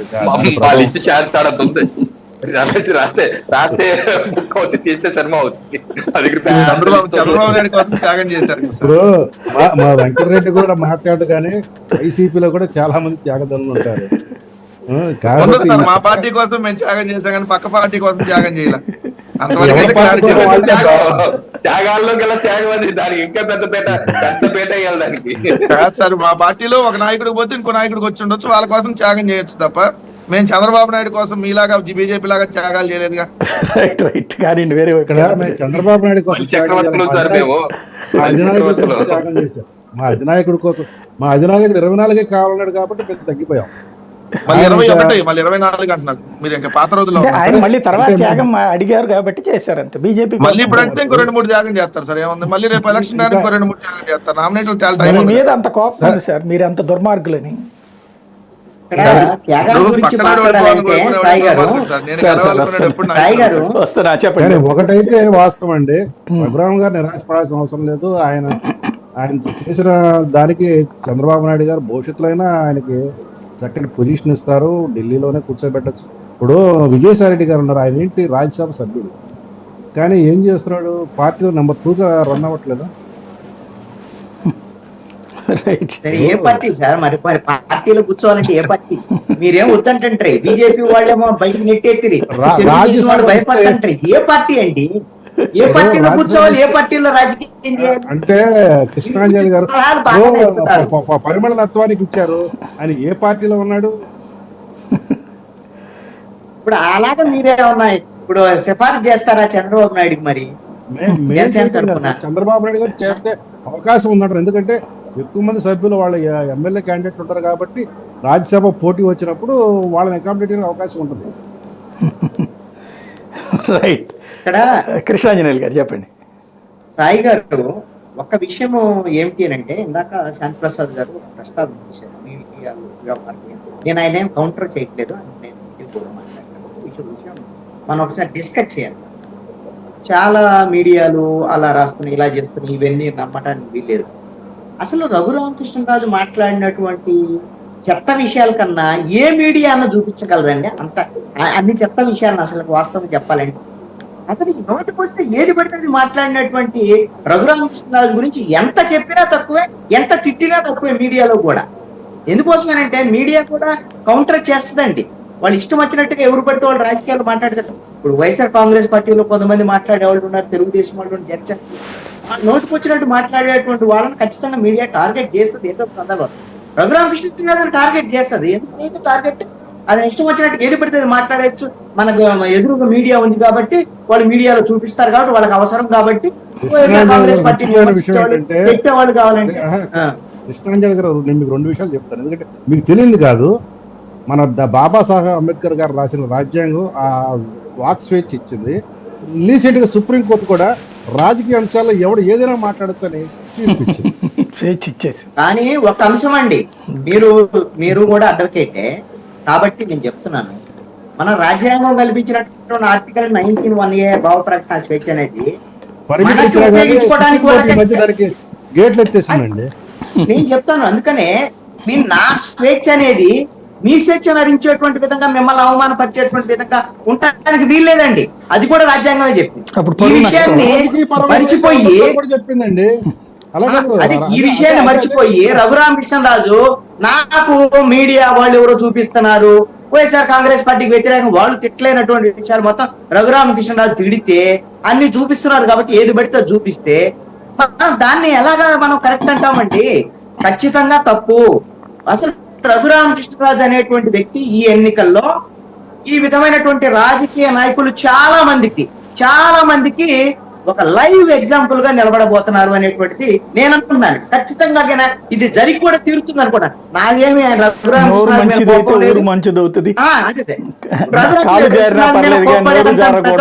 లేదు, ఆ స్థాయి కూడా నాది కాదు. వాస్తవంగా రఘురామకృష్ణరాజు స్థాయి ఏంటంటే ప్రధానమంత్రులు, కేంద్ర హోంమంత్రి, కేంద్ర రక్షణ శాఖ మంత్రి, ఇక్కడ ఉండేటువంటి మాజీ సీఎం వీళ్ళందరితో వాళ్ళందరికీ ఆ విధమైనటువంటి పుత్రులు కుదిర్చేటువంటి ఆ స్థాయి నేను కాదంటాను. కానీ ఈ స్థాయిలో ఉన్నటువంటి రాజకీయ నాయకుడు కూడా తన స్థాయి మరిచి తక్కువగా నీచంగా వ్యవహరించడం అనేటువంటిది జరిగితే తనను తాను ఈ విధంగా పూర్తి స్థాయిలో నష్టం చేసుకునేటువంటి విధంగా ఉంటారు. దానికి మొదటి ఎగ్జాంపుల్ బహుశా రఘురామకృష్ణరాజు అవ్వచ్చు అని నేను అనుకుంటున్నాను. ఈ ఎన్నికల్లో బహుశా అతను మాత్రం ఖచ్చితంగా ఎక్కడా పోటీ చేసేటువంటి అవకాశాలు ఉండకపోవటానికి ఎక్కువ అవకాశాలు అనుకోండి. ఇంకా త్యాగం అంటూ కూడా చేయటం జరిగితే, నాకు త్యాగాల గురించి పెద్ద చర్చ జరిగింది కాబట్టి ఒక మాట చెప్తున్నాను. ఈ త్యాగాల విషయానికి వచ్చేసరికల్లా ఆంధ్రప్రదేశ్ లో ఆ కీర్తి కిరీటాలు ఎవరికన్నా ఇవ్వాలి అని అంటే పవన్ కళ్యాణ్. ఇంకెవరికి ఇచ్చినా గానీ నాకు సాటిస్ఫాక్షన్. ఎందుకంటే నాకు పవన్ కళ్యాణ్ మీద కూడా కోపం ఉంది. ఎందుకంటే ఆయన చేసినన్ని త్యాగాలు ఇంకా కూడా త్యాగాలు చేస్తాడు, ఇంకా కావాలంటే కూడా త్యాగాలు చేస్తారు. ఇప్పుడు శాంతి ప్రసాద్ గారు నిజాయితీగా చాలా స్పష్టంగా ఎక్సలెంట్ గా మాట్లాడారు డిబేట్. వాళ్ళకు నిజంగా జనసేనకు సంబంధించిన బాధ ఉంది కాదని, అన్ని పార్టీల్లో బాధలు ఉంటాయి కాదనంటున్నారు. కానీ పవన్ కళ్యాణ్ చేస్తున్నటువంటి త్యాగం అసలు అనిర్వచనీయమైందే. ఇప్పుడు కూడా ఇంకా రేపొద్దున మళ్ళీ ఆయన ఏదన్నా త్యాగం చేసి రఘురామ కృష్ణరాజు ఆయన పార్టీలోకి అయితే రానియర్లే కానీ అంత ధైర్యం అయితే లేదు అనేటువంటిది శాంతి ప్రసాద్ గారు మొట్టమొదటి మాట కానీ చెప్పేశాడు. ఇంకేదన్నా ఉంటే బీజేపీ వాళ్ళకు టికెట్ అదనంగా త్యాగం చేసాం. 2 ఎంపీలు ఉన్నాయి కదా, ఒక్కటే ఎంపీ కాకినాడ ఇచ్చేస్తే 2 బాలశేవర్ కూడా ప్రకటించినట్టున్నారు. అనౌన్స్డ్ ఆల్రెడీ బాలశేవర్ కూడా ప్రకటించారు. సరే ఎన్ని ప్రకటిస్తే ఏముందండి, ప్రకటిస్తే ఏముంది, దాని గురించి ఏముంది, ప్రభుత్వం మీరే చెప్తున్నారు కదా, మార్చుకోవచ్చు కదా, రైల్వే కోడ్ మార్చినట్టు కాదు మీరే చెబుతున్నారు కదా శాంతి ప్రసాద్ గారు, రేపు పొద్దున మన ప్రభుత్వం వస్తుంది, మన ప్రభుత్వం వస్తే రాజ్యసభలు వస్తాయి, మన ప్రభుత్వం వస్తే ఎమ్మెల్సీలు వస్తాయి, మన ప్రభుత్వం వస్తాయి అని వస్తే ఇదంతా వస్తే వస్తే వస్తే వస్తే రాకపోతే ఏందనేది ఎవరికి తెలియదు ఈ విషయం. మరి ఇప్పుడు వాళ్ళ వరకు బాగానే ఉంటారు, నాయకుల వరకు, కింది స్థాయిలో పాపం 10 ఏళ్ల నుంచి పనిచేసినటువంటి వాళ్ళు, అది బీజేపీలో అయినా ఏ పార్టీలో, అన్ని పార్టీలో కూడా ఎలా ఉందంటే సిస్టమ్ ఎలా ఉందంటే జెండా మోసేటువంటి వాళ్ళకన్నా కూడా కండవా కప్పుకునేటువంటి వాళ్ళకే విలువ ఉంది అనేటువంటిది అన్ని పార్టీలో ఉంది. ఇది ఇందాక వెంకటరెడ్డి గారు ఒక పెద్ద లిస్ట్ చదివాడు కదా బీజేపీలో, మీరు అన్ని రాష్ట్రాల్లో కూడా ఒక పెద్ద లిస్టే వేశారు. అన్ని రాష్ట్రాల్లో బీజేపీ వాళ్ళ ఫ్యాషన్ ఏంటంటే, నేను అనుకుంటున్నానంటే బీజేపీ వాళ్ళకి ఆంధ్రప్రదేశ్ విషయంలో అయితే ఒక పక్కా ప్రణాళిక ఉంది సాయి గారు. ఆ ప్రణాళిక ఏంటంటే నేను చెప్తాను సింపుల్ గా ఒక మాటలోనే. ఏంటంటే ఎందుకు మీరు గమనిస్తే వాళ్ళు ఇచ్చినటువంటి ఆ 6 ఎంపీ స్థానాలు కానివ్వండి, లేకపోతే 10 ఎమ్మెల్యే స్థానాల్లో బయట వాళ్ళకే ఎక్కువ ఇచ్చారు. దాదాపు 89% ఇచ్చి ఉండొచ్చు, వాళ్ళ సొంత వాళ్ళకి వాళ్ళ పార్టీ వాళ్ళకి తక్కువ ఇచ్చారు. మా పార్టీలో చేరినటువంటి వాళ్ళు ఈ రోజు చేరినా మా వాళ్ళే అని పెద్దిరెడ్డి రవికిరణ్ గారు చాలా తెలివిగా కూడా దాన్ని సమర్థించుకున్నారు, ఇది వేరే విషయం. కానీ ఎందుకు ఇలా ఇస్తున్నారు? తెలుగుదేశం నుంచి వచ్చినటువంటి సీఎం రమేష్, సుజనా చౌదరి, అదేవిధంగా మిగతా పార్టీల నుంచి వచ్చిన ఇప్పుడు ఈ రోజు చేరినటువంటి వాళ్ళ వరప్రసాద్ కి రేపొద్దున ఎంపీ టికెట్ ఇలా ఎందుకు ఇచ్చారు అని అంటే, ఒకటి వాళ్ళు చాలా స్పష్టంగా ఒక సందేశం ఇస్తున్నారండి. ఆంధ్రప్రదేశ్ లో ఉండేటువంటి ప్రధానంగా తను మింగేయాలనుకునేటువంటి తెలుగుదేశం పార్టీ అని నేను అనుకుంటున్నా. మా పార్టీలో ఎవరు వస్తే వాళ్ళకి మేము కేవలము పార్టీలో స్థానం ఇవ్వటమే కాదు, ఎమ్మెల్యేలుగా ఎంపీలుగా పోటీ చేయడానికి అవకాశం ఇస్తాం, మీకు సముచిత స్థానం కల్పిస్తాం, అందరూ రండి మా పార్టీలోకి రండి రండి రండి అని ఈ రోజున అందరినీ ఆహ్వానిస్తున్నారు. ఎవరిని ఆహ్వానిస్తున్నారు? వాళ్ళ పార్టీలోకి ఎలా వైఎస్ఆర్ కాంగ్రెస్ పార్టీ వాళ్ళు వచ్చినా, కొద్దిమంది వచ్చినా సరే వైఎస్ఆర్ కాంగ్రెస్ పార్టీని వాళ్ళు ఏమో కబ్జా చేసి ఆ పార్టీ స్పేస్ ఆక్యుపై చేయలేరు. వాళ్ళ ఓటర్లు వీళ్ళ ఓటుకు రారు, నాయకులు వస్తారు కానీ వాళ్ళు ఆక్యుపై చేయాలనుకునేది మాత్రం ఖచ్చితంగా తెలుగుదేశం పార్టీ రండి. ఆంధ్రప్రదేశ్ లో ఒక రీజనల్ పార్టీని మింగేసి ఖచ్చితంగా ఆ ప్లేస్ లోకి రావాలని బీజేపీ భావిస్తుంది. దాంట్లో భాగమే ఎన్నికల తర్వాత తన పొత్తులో ఉన్నటువంటి మిత్రుడైనటువంటి తెలుగుదేశం పార్టీ ఓడిపోయిన తర్వాత ఆ ఉన్నటువంటి నాయకులందరినీ ఇదిగో చూడండి, మేము మన ఎన్నికల్లో మా పార్టీలోకి వచ్చినటువంటి తెలుగుదేశం వాళ్ళందరికీ సీట్లు ఇచ్చాం, వాళ్ళకి సముచిత స్థానం కల్పించాం, మీరు కూడా రండి, మీరు వస్తే మీరు ఇక్కడ వ్యాపారాలు చేసుకోవాలన్నా ఆంధ్రప్రదేశ్ లో, లేకపోతే వైఎస్ఆర్ కాంగ్రెస్ పార్టీకి వ్యతిరేకంగా రాజకీయం చేసుకోవాలన్నా మీరు తెలుగుదేశం పార్టీ ఉంటే మీరు చేయలేరు. కాబట్టి ఇక్కడ కూడా ఎన్టీ రామారావు కుమార్తె పురంధేశ్వరి ఉంది కాబట్టి రేపు పొద్దున జూనియర్ ఎన్టీఆర్ ని కూడా ఫేస్ లో పెట్టేసి బీజేపీ వాళ్ళు ఆ విధంగా ఒక సందేశం, ఒక ఎర వేస్తున్నారు, మేము మా పార్టీలోకి వచ్చినటువంటి వాళ్ళందరికి అవకాశం ఇస్తాను. ఇది తెలుగుదేశం పార్టీ మీద జరుగుతున్నటువంటి అతిపెద్ద కుట్రగా కూడా నేను భావిస్తాను. ఇది నా ఆలోచన, ఇది నా గమనించినటువంటి నేను బిట్వీన్ ద లైన్స్ కొన్ని విషయాలు నేను చెప్పినటువంటి విషయాలు నేను అన్ని పరిశీలన తర్వాత నిజమైన చాలా ఉన్నాయండి, చాలా ఉన్నాయి. గురించి ఆ మాట మీరు ఇదివరకు చెప్పారు, ఈయన ఎవరు ఎత్తిరెట్టుకోరు ఎవరికని.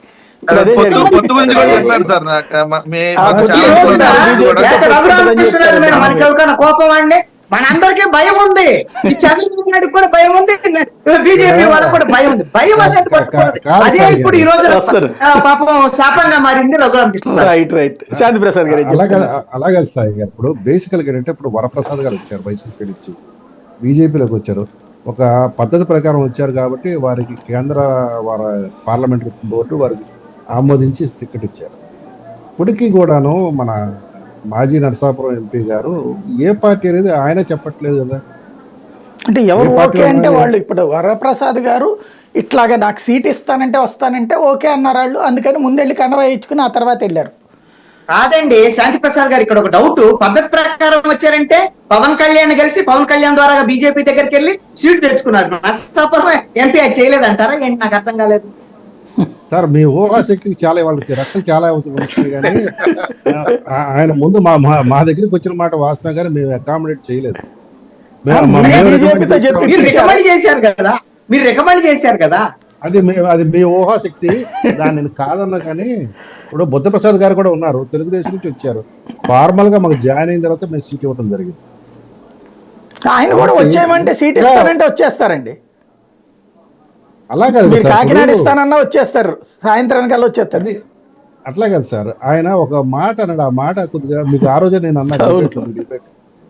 ఇప్పుడు ఎక్కడ మన తాడేపల్లిగూడెంలో జరిగిన సభలో నేను పోటీ చేస్తున్నాను, నేను కూటమి అభ్యర్థిగా ఉంటాను, అది ఏ పార్టీ అనేది ఇప్పుడు చెప్పను అని అన్నారు. అది కొంత అతి విశ్వాసం, అది రాజకీయాల్లో కొంత వాళ్ళిద్దరి సమక్షంలో చెప్తున్నాను, అందులో పవన్ కళ్యాణ్ చంద్రబాబు సమక్షం. అది కొద్దిగా ఇబ్బందికరమైన, రాజకీయంగా ఇబ్బందికరమైన అంశం. రెండోది ఏంటంటే తొందరపడి కోయిల ముందే కూసింది అనేది విషయం రఘురామకృష్ణరాజు గారి విషయంలో నిజమైంది. ఆయన కొంత సమయంలో పాటించి ఉన్నట్టయితే బాగుండేది, అంతవరకు నేను చెప్పగలను. ఎందుకంటే ఇప్పుడు మనం తేలిగ్గా తోలనాడచ్చు, తేలిగ్గా మాట్లాడచ్చు ఎవరి గురించి అయినా సరే. కాకపోతే ఏమో రేపు రఘురామకృష్ణరాజు గారు గుర్రం కూడా ఎగరవచ్చు. అదే అక్కడే రెండోది ఇది ఒకటే కదా కృష్ణాంజలి గారు చెప్పిందంటే ఒకటి మట్టి నేను ఖాయంగా టిక్కు పెడతా. అదేంటంటే 2024 ఎన్నికల తర్వాత మటుకు ఒక ప్రాంతీయ పార్టీ కనుమరుగైపోతుంది. రైట్, మంచి పాయింట్. రైట్, ఇక్కడ రవికిరణ్ గారు, భారతీయ జనతా పార్టీకి సంబంధించి వస్తాను మీ దగ్గరికి, ఫైనల్ గా మీ దగ్గరికి వస్తాను ఒక్కసారి. ఆయన భారతీయ జనతా పార్టీకి సంబంధించి ఇవాళ అంటే ఈ జాతీయ నాయకత్వంతో విపరీతమైన కాంటాక్ట్ ఉన్నటువంటి ఆయన, అమిత్ షాతో నరేంద్ర మోడీతో పేరు పెట్టి పలకరించుకునేటటువంటి ఆయన, ఆ స్థాయి వ్యక్తికి అకామిడేట్ చేస్తే బాగుంటుంది, మిగతా వాళ్ళందరూ తర్వాత స్థానాల్లోకి వస్తారు కదా, ఎందుకని అనుకోలేదు అసలు బీజేపీ? అందులో ఆ సీటు మీరు 2 సార్లు గెలిచిన సీటు. ఇప్పుడు ఇవన్నీ వాట్సాప్ చాటింగ్లు ఇవన్నీ మోడీ గారితో చేశారా, అమిత్ షా గారితో చేశారా, లేకపోతే లోకేష్ గారితో చేశారా, చంద్రబాబు నాయుడుతో చేశారా ఈ చాటింగ్లన్నీ? అంటే అవి కలిపేవి కావు. జగన్మోహన్ రెడ్డి గారి మీద వేసే కేసులు చిట్టా అది. ఇప్పుడు మోడీ గారి కన్నా ఎవరికన్నా రవికిరణ్ గారు చెప్పేదానికన్నా ముందు నేను చిన్న మాట చెప్తాను. మెంబర్ ఆఫ్ పార్లమెంట్ ఉన్నప్పుడు ఒక సౌలభ్యత ఉంటుందండి. అక్కడ ప్రధానమంత్రులు కానీ కేంద్ర మంత్రులు కలవడానికి. మీరు తెలుగుదేశం టైం ఉపేంద్ర గారు చూడండి ఎంత కింగ్ మేకర్ గా తయారయ్యారు. అలాగే మన అచ్చెన్నాయుడు గారి బ్రదర్ పేరేంటి ఆయన ఉంది, బాలయ్య గారు, ఎర్రనాయుడు గారు కానీ బాలయ్య గారు కానీ, ఆ సౌలభ్యం ఉంటుంది. దాన్ని వాడుకున్నంత మాత్రాన ఇంటిమసి వచ్చేస్తుంది అని అనుకోవటం తప్పు. ఆ సందర్భం వరకు, ఆ సమయం వరకే ఉంటుంది అది. మళ్ళీ తర్వాత భారతీయ జనతా పార్టీ కల్చర్ ఏంటంటే అండి, అది మా పార్టీ కల్చర్ జనరల్ గా నేను గమనించిన కల్చర్ ఏంటంటే, ఏ పార్టీ వలన సరే బాగానే ఉంటాం. ఇప్పుడు ఢిల్లీలో వెళ్ళిన పార్లమెంట్ ఎంపీలో ఉన్న ఎవరికి శత్రుత్వాలు ఏమి ఉండవు, పెద్దగా పలకరించుకుంటారు, పేరు గుర్తుపెట్టుకుంటారు, మాట్లాడతారు, ఏదైనా ఉంటే డిస్కస్ చేస్తారు. ఇంతేగాని శత్రుత్వంతో చేసే పనులు జనరల్ గా చేయరు. జనరల్ గా సుహృద వాతావరణంలోనే ఉంటారు, అన్లెస్ అంటిల్ తీవ్రమైన అంశం వస్తే తప్పితే. సో ఆ రఘురామకృష్ణరాజు గారి ఆ సందర్భంలో పరిచయం ఉంటది, తప్పనిసరిగా పేరు గుర్తుంటది. మాట్లాడినంత మాత్రాన అన్ని అయిపోయేటైతే మరి శకునాలు చెప్పే బల్లి గుర్తుపడినట్టు అన్ని తెలుసుకోవడానికి మరి ఎందుకు రాలేదు? అంత బాగా ఇంటి బస్సు ఉంటే మరి వచ్చేయాలి కదా టికెట్, ఎందుకు రాలేదు? తమ్ముడే పెకడ ప్యాక్ అంటే అది వేరే ఇది వేరే. టికెట్ వచ్చేసరికి అన్ని వచ్చి, ఇప్పుడు ఒక పార్టీ మీద గెలిచిన వ్యక్తి 4 సంవత్సరాల పాటు టీవీలో కూర్చొని అమరాబూతులు తిట్టిన వ్యక్తి రేపు మన పార్టీకి తిట్టిన గ్యారంటీ ఏముంది? ఆ మనస్తత్వం ఉన్నవారు జనరల్ గా చిన్నపిల్లలు ఆలోచిస్తారు కదా, ఏమైనా వాళ్ళ పార్టీ తిట్టినోడు రేపు మన పార్టీకి వచ్చి మనకు తిట్టడానికి గ్యారంటీ అని ఉందా? ఈ రకంగా మళ్ళీ ఆయనకి చెలరిచ్చే ఇంకో మీడియా సంస్థ ఉండకపోదా? ఇవన్నీ ఉంటాయి. ఇంకోటి మన కృష్ణాంజలి చెప్పిన దాని మీద నాకు బాగా గుర్తు. కృష్ణాంజలి గారు పురంధేశ్వరి గారిని రాష్ట్ర అధ్యక్షురాలు చేసినప్పుడు వారు ఇదే లాజిక్ చెప్పారు. తెలుగుదేశం పార్టీని మింగేస్తాకి ఆవిడని తీసుకొచ్చారు, ఆవిడ ద్వారా మింగేసే ప్రయత్నం చేస్తున్నారు. మళ్ళీ ఇప్పుడు వారు ఏమంటున్నారు, తెలుగుదేశం పార్టీ నుంచి వచ్చిన అనేక మందికే సీట్లు ఇచ్చారు అని కూడా అంటున్నారు. ఎవరెవరు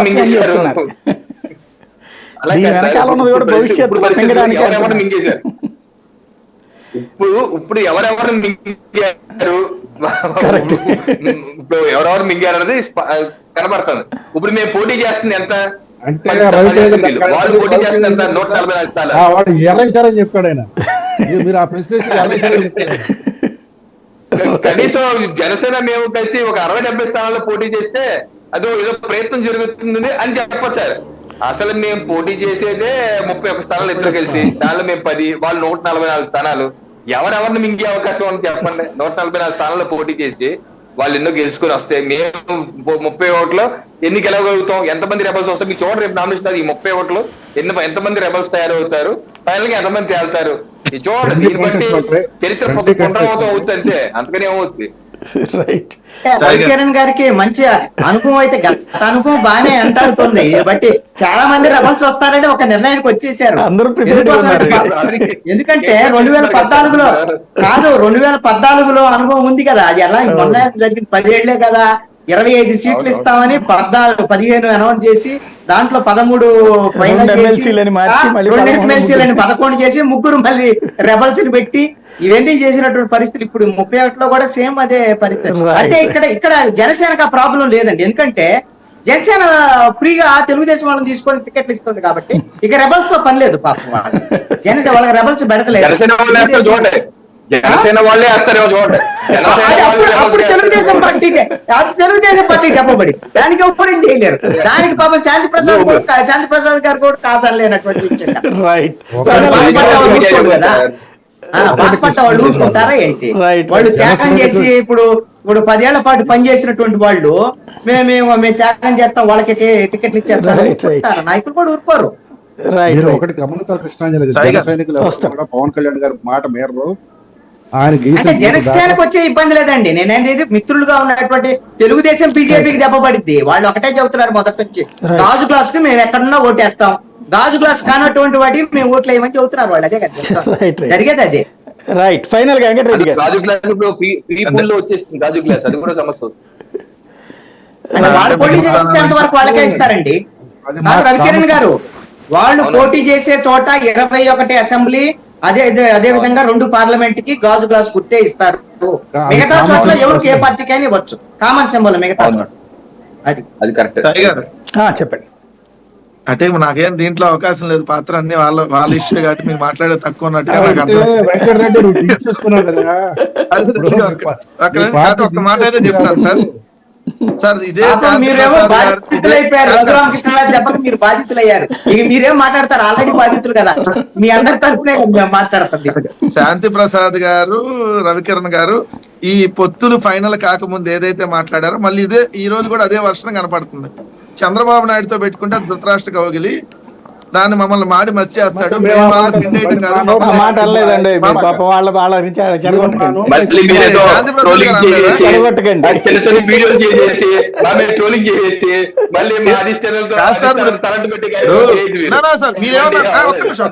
బీజేపీ మింగేయటం కాదు సార్, మమ్మల్ని మింగేయడానికి అవకాశం ఉందంటే దానికి అర్థమైంది. మీరు క్లియర్ గా చెప్తున్నారంటే దానికి అర్థం ఏంటి? చంద్రబాబు నాయుడు ఈ ధృతరాష్ట్ర కౌగిలి కాకుండా వేరే ఏదైనా పదం ఉంటే యాడ్ చేయండి, దాన్ని కంటిన్యూ చెప్తా. దానికి అర్థం అదే కదా. రెండోది ఒక్క నిమిషం సార్, ఇందాక రఘురామకృష్ణరాజు గారు కూటమి నుంచి పోటీ చేస్తారని చెప్పాడు. అది చాలా ఓవర్ కాన్ఫిడెన్స్ అన్నాను, నేను అట్టు అనుకోవట్లేదు సార్. ఏం చంద్రబాబు నాయుడు వెళ్తే ఢిల్లీలో రిసీవ్ చేసుకునేది వాళ్ళ ఎంపీల కంటే ముందు రఘురామకృష్ణరాజు. లోకేష్ కి మన చంద్రబాబు నాయుడు గారు అరెస్ట్ అవ్వగానే ఆశ్రయం ఇచ్చింది రఘురామకృష్ణరాజు ఢిల్లీలో. మరి అంత కాన్ఫిడెంట్ గా చెప్పకుండా ఎట్లా చెబుతాడు సార్? ఖచ్చితంగా కాన్ఫిడెన్స్ ఉంటుంది, ఎందుకు ఉండదు? ఎందుకంటే చంద్రబాబు నాయుడు ఉన్నప్పుడు చెప్తాడు. ఎందుకంటే కూటమిలో మెజార్టీ సీట్లు తెలుగుదేశానికి కదా, 17 ఎంపీ సీట్లు. నా కోసం నరసాపురం ఫైట్ చేయలేదా అనేది అతని కాన్ఫిడెన్స్. కానీ చంద్రబాబు నాయుడు మోసం చేస్తాడనే అతను గ్రహించలా, చంద్రబాబు నాయుడు వాడుకొని వదిలేస్తాడనే గ్రహించలా. సో అది ఇప్పుడు ఆ తత్వం ఇప్పుడు బోధపడింది. బోధపడ్డాక అన్నాడు, ఈయన నాకే సీట్ ఇప్పించలే అన్నాడు, రేపు పొద్దున పోలవరం కేంద్ర ప్రభుత్వం. శాంతి ప్రసాద్ గారు ఒకటి, ఇదే ఫ్రీ సింబల్ గొడవ ఏంటండి? అది ఏదో ఇటు వేరే వాళ్ళు అడిగారు ఏంటంటే, రాజకీయాల్లో వచ్చినప్పుడు రిజిస్టర్ పార్టీలు, రికగ్నైజ్డ్ పార్టీ అని ఉంటాయి సార్. రిజిస్టర్ పార్టీ అయిన తర్వాత ఏంటంటే, మొదటిసారి ఎన్నికల్లో పెడుతున్నప్పుడు 6% దాటి ఆ రాష్ట్రంలో సీట్లో పోటీ చేస్తే కామన్ సింబల్ ఇస్తారు. మీరు ఇక్కడ రిజిస్టర్డ్ పార్టీకి రిజర్వ్డ్ సింబల్ అని ఉంటుంది. ఆ రిజర్వ్ సింబల్ ఎప్పుడు వస్తుంటే, దానికి ఒక పరిమితి మించి సీట్లు కానీ, ఒక పరిమితి దాటి ఓటు కానీ వస్తున్నప్పుడు ఆ సింబల్ రిజర్వ్ చేసేస్తారు. ఇక అది శాశ్వతంగా ఎప్పటి వరకు అది అర్హత కోల్పోనంత వరకు. ఇప్పుడు సిపిఐ సిపిఎంకు అర్హత కోల్పోయింది, తీసేశారు ఇప్పుడు అది. ఉమ్. అట్లాగే జాతీయ పార్టీగా కోల్పోయింది. ఇప్పుడు రిజిస్టర్ పార్టీ ఉంటుందండి. రిజిస్టర్ పార్టీ అయితే ఏంటంటే ఇప్పుడు మా జనసేనకు వచ్చినప్పటికి ఏమైందంటే ఆ రిక్వైర్డ్ ఓటింగ్ పర్సంటేజ్ మాకు రాలా మొదటిసారి ఎన్నికల్లో. సీట్లు ఒక సీటు దగ్గర అయిపోయింది కాబట్టి మాకు 2024 వరకు ఆ సింబల్ కంటిన్యూ అయింది. అయితే మేము పోటీ చేసినప్పుడు మాత్రం ఆ సింబల్ మాకు ఉంటుంది. అందుకనే స్థానిక సంస్థల ఎన్నికల్లో మాకు ఆ సింబల్ ఉంది, కామన్ సింబల్గా. ఇప్పుడు కూడా ఏంటంటే అది మొట్టమొదటిసారి ఛాన్స్ ఇస్తారు. తర్వాత ఏంటంటే మళ్ళీ మేము అప్లై చేసుకోవాలి. ఆ ఎన్నికల కమిషన్ ఇచ్చిన తర్వాత మేము అప్లై చేసుకున్న తర్వాత మళ్ళీ మాకు కామన్ సింబల్గా ఇస్తారు. కామన్ సింబల్గా ఇవ్వటం అనేది సర్వసాధారణము. అయితే ఏంటంటే మాకు గన ఆ రిక్వైర్డ్ ఓటింగ్ వస్తే నెక్స్ట్ ఎన్నికల తర్వాత అది మాకు పర్మనెంట్గా సింబల్గా మిగిలిపోతుంది. ఎప్పటి వరకు మళ్ళీ మేము దానికి అర్హత కోల్పోయేంత వరకు మాకు అది పర్మనెంట్. అంటే ఇప్పుడు ఫ్రీ సింబల్ రావడం అంటే దాంట్లో ఏది మీరు పోటీ చేసే చోట వరకు ఆ సింబల్ ఉండి మిగతాది ఎవరికైనా ఇది ఇవ్వచ్చు అంటున్నారు. ఇంకో చిన్న మాట చెప్తాను సార్, ఇంకో చిన్న మాట కావాలంటే సమాజవాద పార్టీ ఉంది, దాని సింబల్ వచ్చి సైకిల్ గుర్తు. తెలుగుదేశం పార్టీ ఉంది, దాని సింబల్ కూడా వచ్చి సైకిల్. ఇక్కడ క్లాష్ రాదు కాబట్టి ఇచ్చారు. సమాజ్వాదీ పార్టీ వచ్చి ఆంధ్రలో పోటీ చేయదు, తెలుగుదేశం పార్టీలు అక్కడ పోటీ చేయదు. పోటీ చేస్తే మీకు ఇక్కడ ఒక క్లారిఫికేషన్ చెప్తాను సాయి. సమాజ్వాదీ పార్టీ వాళ్ళు ఆంధ్రప్రదేశ్ లో వాళ్ళకి రీజనల్ పార్టీ కాదు, వాళ్ళకి national party recognized national party. Andhra Pradesh లో తెలుగుదేశం పార్టీ రికగ్నైజ్డ్ పార్టీ. వాళ్ళ సైకిల్ గుర్తు ఇంకొకది ఫ్రీ సింబల్ కాదు, ఎవరికి ఇవ్వరు. మీరు గమనిస్తే ఇప్పుడు మీరు ఎలాగూ జనసేన పార్టీకి సంబంధించినటువంటి విషయంలో శాంతి ప్రసాద్ గారు దాని క్లారిటీ ఇచ్చారు. ఇంకొక ఉదాహరణ చెబితే క్లారిటీ వస్తుంది దీంట్లో. మీరు మొన్న గమనించండి, తిరుపతి ఉప ఎన్నికల్లో, పార్లమెంట్ ఉప ఎన్నికల్లో బీజేపీకి జనసేన మద్దతు ఇచ్చింది. జనసేన కానీ అక్కడ గాజు గ్లాసు నవతారం పార్టీకి వచ్చింది, వాళ్ళది ఫ్రీ సింబల్ అప్పుడు ఆ రోజు. ఈ రోజును కూడా ఇప్పుడు తెలుగుదేశం జనసేన బీజేపీ కూటమి ఒక గుర్తుని అందరూ వాళ్ళు ప్రచారం చేస్తున్నారండి. ఒక దాని మీద ఇలా గుర్తు వేసేసి ఒకవైపున గ్లాసు, ఒకవైపున కమలం, ఇంకొక వైపు మధ్యలో సైకిల్ పెట్టి ప్రచారం చేస్తున్నారు. అది రాష్ట్ర వ్యాప్తంగా ప్రచారం చేస్తున్నారు. కానీ గాజు గ్లాసు గుర్తు అనేటువంటిది 21 అసెంబ్లీ, 2 పార్లమెంట్ స్థానాల్లో మాత్రమే ఉంటుంది. మిగతా చోట్ల 144 తెలుగుదేశం పోటీ చేసే చోట్ల, 10 బీజేపీ పోటీ చేసే చోట్ల ఎక్కడైతే ఉందో అన్ని చోట్ల కూడా గాజు గ్లాసు ఏ పార్టీకైనా ఇవ్వచ్చు, అప్లై చేసుకోవచ్చు, ఖచ్చితంగా ఇవ్వచ్చు. ఆ విధంగా ఇస్తారు. ఆల్రెడీ ఫ్రీ సింబల్స్ లో అనౌన్స్మెంట్ చేసింది ఎలక్షన్ కమిషన్. గాజు గ్లాస్ కూడా ఈ రోజున ఫ్రీ సింబల్ లో ఉంది. ఒక జనసేన పోటీ చేసే చోట మాత్రం జనసేనకి ఇస్తారు. అది కరెక్టేనా? రెబల్స్ ఎవరిని ఉంటాయండి, జనసేన రెబల్స్ ఎవరిని ఉంటే ఈ 21 స్థానాలు కాకుండా మిగతా స్థానాల్లో జనసేన రెబల్స్ ఎవరైనా పోటీ చేస్తే, ఒకవేళ జనసేన కావచ్చు లేదా ఎవరైనా పోటీ చేసి నాకు గాజు గ్లాస్ ఇవ్వండి అంటే ఇస్తారు. అక్కడ సమస్య వస్తుంది. ఇండిపెండెంట్ గా అయినా వేరే పార్టీ తరఫున ఇచ్చేస్తారు. శాంతి ప్రసాద్ గారు ఇక్కడ ఏంటంటే ఇండిపెండెంట్ గా వేసిన ఇంకా వేరే రికగ్నైజేషన్ లేని పార్టీలు వాళ్ళు రిజిస్టర్ అయిన పార్టీలు కానీ వాళ్ళు 3 సింబల్స్ కోరాలి. నామినేషన్ వేసినప్పుడు 3 సింబల్స్ వాళ్ళు ఆప్ట్ చేసుకోవాలి. ఆ సింబల్ లో ఏ సింబల్ అని ఇవ్వచ్చు. అదే ఇప్పుడు అదేదో పార్టీ క్లెయిమ్ చేసింది కదా మాకు గాజు గ్లాస్ కావాలని, రాష్ట్రీయ కాంగ్రెస్ పార్టీ, రాష్ట్రీయ ప్రజా కాంగ్రెస్, శ్రీనివాస్ రాజమండ్రి. ఇటువంటి ట్రిక్కులు నడుస్తూ ఉంటాయి. కాకపోతే ఏంటంటే అవి జరగవు. ఇప్పుడు మీకు ఇచ్చిన తర్వాత మిగతా చోట్ల అయితే గాజు గ్లాస్ గుర్తుంటది. అయితే రాష్ట్రం మొత్తం అన్ని చోట్ల గాజు గ్లాస్ గుర్తుంటది. మేము కానీ మా మిత్రపక్షాలు దాన్ని మేము అడిగితే దాన్ని ఇవ్వకుండా కూడా ఆపచ్చు. అదే అది జరుగుతుంది అని అడుగుతారు.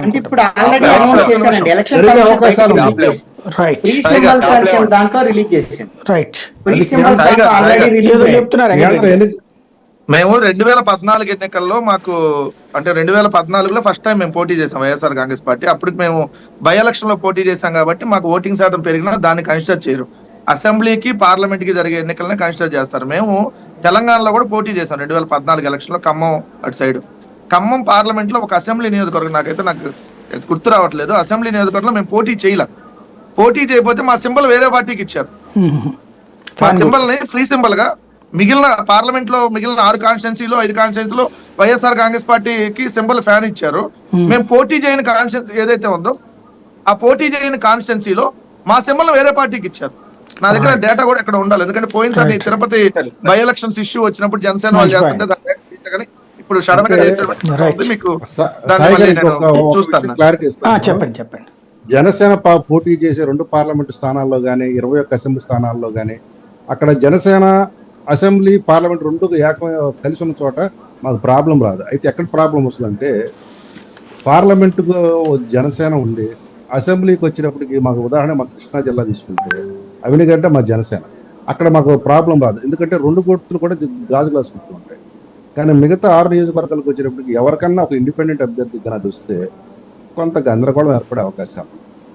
రైట్. అదే రాష్ట్రం అంతా అప్పుడు దాని బదులు ఏమన్నా సైకిల్ గుర్తులో పోటీ చేయడం అనేది ఏమన్నా ఆలోచిస్తారా? సార్ మీరు లేని పోని సలహాలు సైకిల్ ఇవ్వండి సార్, గుర్తు చేయండి. మాకు. సైకిల్ గుర్తు ఎలా చేయాలండి? సైకిల్ అలా కాదు, తెలుగుదేశం అభ్యర్థులుగా మీ వాళ్ళని కూడా పెట్టుకుంటే బీఫామ్. ఈ వివాదం లేకుండా ఉంటుంది కదా బీఫారాలు. ఇప్పుడు తెలుగుదేశం బీఫామ్ తీసుకోవాలి. కమలం గుర్తు, హస్తం గుర్తు, కంకి కొడవలి ఇవన్నీ కూడా రిజర్వ్డ్ సింబల్స్. అదే right. Thank you very much అండి. వెంకటరెడ్డి గారు, శాంతి ప్రసాద్ గారు, రవికిరణ్ గారు, కృష్ణాంజనేయులు గారు. ఓవరాల్గా కొత్త సందేహాలు, కొత్త చర్చలు, వాటికి ముగింపు ఎక్కడ అంటే జూన్ 4 దాకా సాగుతూనే ఉంటాయి. ఏం జరుగుతాయో చూద్దాం.